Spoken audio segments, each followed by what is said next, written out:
Je m'appelle Marie-Jeanne Dumont, je suis architecte de formation, historienne de l'architecture.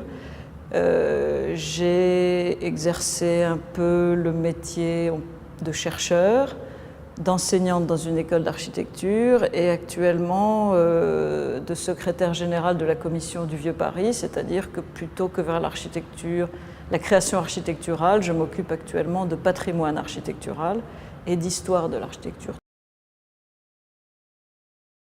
L'architecture du logement social de qualité, c'est celle qui retient les habitants, leur donne envie de rester, de fonder leur famille là et même d'y rester après le départ de leurs enfants. Depuis les années 70, on ne demande plus à un architecte de faire 5 000 ou 10 000 logements. Il n'y a plus d'architectes qui vont construire 10 ou 20 000 logements dans leur carrière, comme ça a été le cas pour des architectes des 30 Glorieuses. Mais l'architecte d'aujourd'hui, on va lui demander 20 logements, 10 logements, 30 logements, 200 logements à tout casser. Mais c'est ça la taille moyenne des opérations. Et ces logements ne sont plus dans des villes nouvelles ou dans des grands ensembles, mais dans les centres-villes.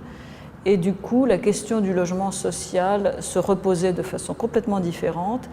Et on a eu envie de chercher, sinon des exemples, du moins des enseignements, dans les débuts du logement social, à une période où on faisait déjà des petites opérations insérées en centre-ville, très innovantes, liées au mode de vie des habitants et aussi ayant un contenu social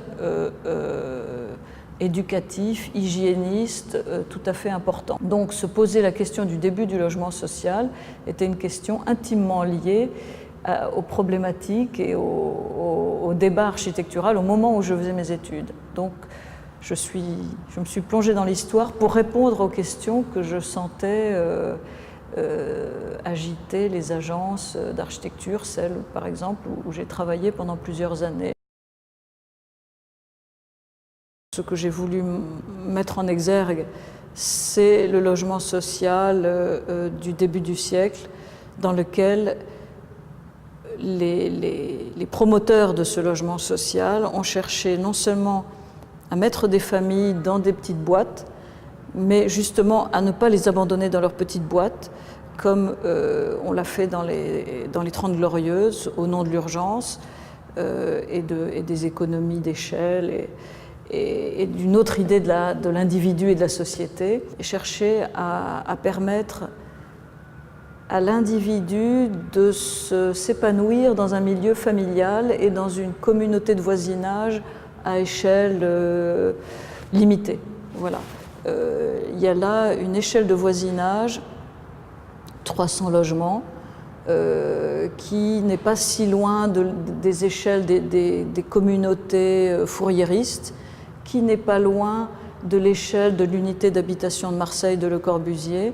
Et pour moi, le phalanstère de Fourier, mais plus exactement sa concrétisation au XIXe siècle, le familistère de Guise, de Gaudin, la Fondation Rothschild à Paris, l'unité d'habitation de Marseille de Le Corbusier vers 1950 à Marseille, c'est vraiment 3 jalons et 3 chefs-d'œuvre qui sont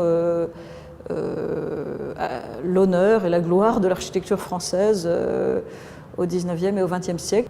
Jusqu'à Le Corbusier compris, on a cherché à inventer une nouvelle architecture du logement, adaptée à nos sociétés, à nos milieux, à une population prolétaire ou moins prolétaire, mais on a vraiment inventé quelque chose et quelque chose qui fonctionnait, une architecture de qualité fonctionnant à la satisfaction des habitants.